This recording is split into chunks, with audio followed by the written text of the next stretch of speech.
Hello and welcome to the third edition of NEAFLTV. This is round 3, a round where the weather again intervened and wreaked havoc on the competition. The Sydney Swans and Queensland game was moved from the SCG to Blacktown number 2 on Sunday morning. We'll get to that game later, but first, GWS Giants travelled to Canberra on Saturday afternoon to take on Belconnen. The Giants entered this contest as heavy favourites, courtesy of a comeback 10-point win over the Swans last week. But the start of this contest was very even, GWS leading by just 2 points at the first change. The contest opened up in the second quarter and the Giants got right on top, with number 1 draft pick Tom Boyd looking ominous. After leading by 36 points at half-time, the Giants maintained the advantage in the third quarter, kicking 5 unanswered goals to lead 83-16 at three-quarter time. Led by a stellar display from young gun Jono O'Rourke, who had the football on a string through the midfield, the Giants continued to pile on goals in the last term, eventually running out 128-17 winners. To Queensland now, where Redland, last year's semi-finalists, hosted reigning premiers the Brisbane Lions, and the result, well, it might not be what you expect. The Bombers were minus a couple of key players, including former Brisbane defender Stephen Wrigley, but it didn't seem to matter much, Redland jumping out to a 5-2 lead at quarter time. Has it bounced through? Absolutely, first blood goes to the Redland Bombers here. Down by a manageable 20 points at the first quarter, there was an expectation the reigning premiers Brisbane might just scrap their way back into the contest. But in reality, the opposite happened. The Bombers piling on 9-1 to take an unassailable advantage at half-time. Through the middle, unselfish play from Howard. And that's landed with Estill.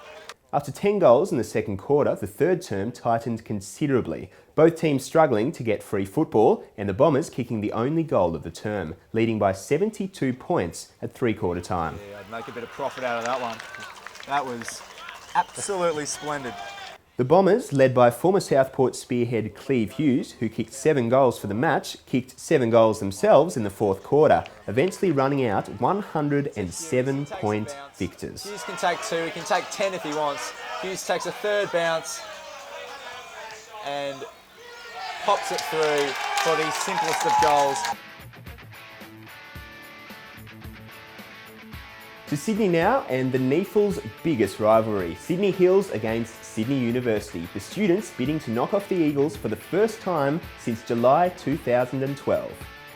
As expected, there was plenty of spite in this grudge match, and the contest was very even from the beginning, but it was the students who took a 10-point ascendancy into quarter time. While very little rain fell during the actual game, the middle of the ground was a quagmire, making clean centre clearances next to impossible. There was just 6 points between the teams at half-time, but in the blink of an eye early in the third term, that all changed. Sydney University piling on 4 goals in as many minutes.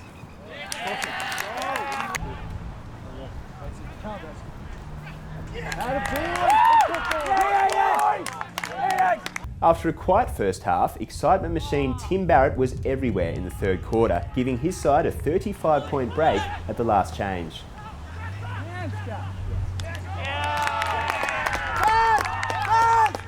Led by the experienced heads of ex-AFL trio Will Serakowski, Matt O'Dwyer and Ryan Brabazon, the students never looked likely to be headed from there, eventually running out 16-7 103 to 12-9 81 victors. To Metricon Stadium now, where NT Thunder travelled outside of the top end for the first time this year. Different location, but familiar result. Winless through the opening 2 rounds, the Suns needed a lift from their midfield, and their cause wasn't helped with battering ram Carmichael Hunt off early with concussion. There were no such injury issues for the Thunder, however. The visitors continued their red-hot form, kicking 6-0 to open up a 32-point lead at the first change. Players back there, king off the ground. Oh, straight to Ewing if you don't mind. He said, thank you very much, I'll have another goal. In Captain Cameron Islet's 100th game, there was no chance of the Thunder letting their foot off the pedal in the second quarter. The visitors kicked 5 unanswered goals, led by Chris Dunn, to open up a 68-7-point lead at half-time. The ball on the right boot, he try and do too much. Going back though with the flight of the ball might be done. The Suns were much more competitive in the third term, kicking their first goals of the game and 4 for the quarter in total to the Thunder's 1, but the margin was still unassailable.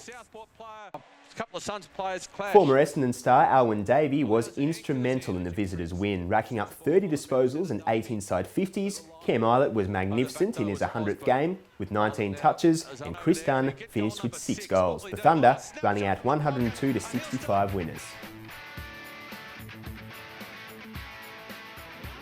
So the game, which was originally slated as a curtain raiser to the Swans and North Melbourne clash at the SCG, it was moved to Blacktown, but it didn't faze Sydney one bit.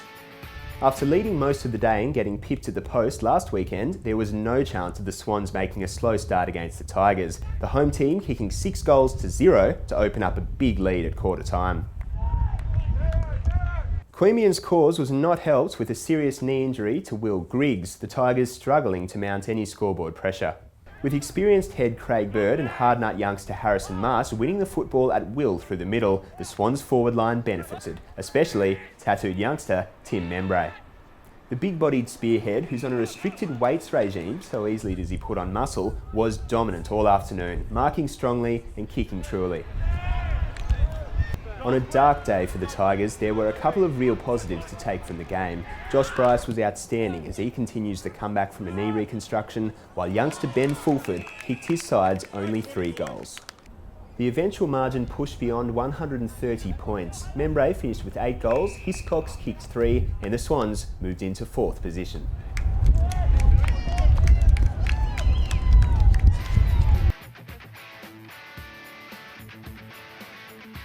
After a bye in round 1 and a cancellation last weekend, Eastlake finally got the chance to take the turf for the first time in 2014, taking on bitter rivals Ainslie, but the result didn't quite go to plan for the Demons.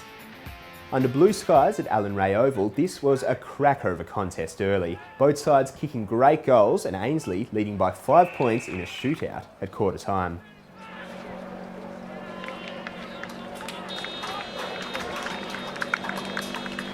With tricolour stars Nick Salter and Aaron Vanderberg getting on top of the Eastlake defence and clean ball coming from the middle, Ainslie was starting to look the goods. The Demons were behind, but new recruit Chris Robinson tried his best to give his team a lift.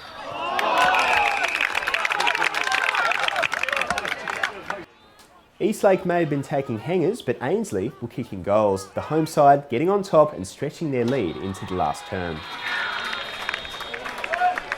The Demons rallied somewhat in the 4th term, led by Mitch Frail, who kicked his 3rd goal, and he must be well in the sights of representative coach Daniel Archer, but it wasn't enough. Ainslie running out comfortable winners.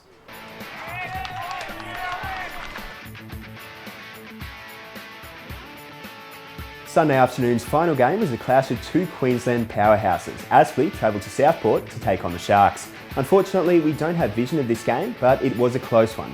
Minus 2013 Grogan medalist Hayden Keel, who was ruled out for the season last weekend after sustaining a knee injury, the Sharks still got the job done, kicking 5 goals to none in the opening term and eventually running out 20-point winners. Now to mark and goal of the week, and on a wet weekend for football, taking big grabs was difficult, but nobody told former Tuggeranong player turned Eastlake Demon, Chris Robinson.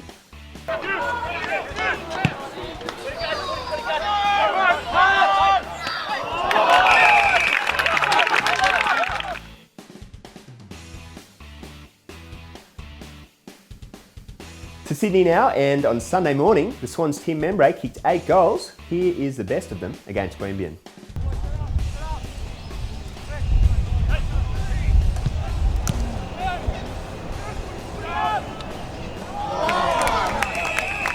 Great footy, boys. That's all for this week's NEAFLTV. Don't forget, stay up to date, check the website, check the app. Until next time, I'm Sam Canavan. See you next week.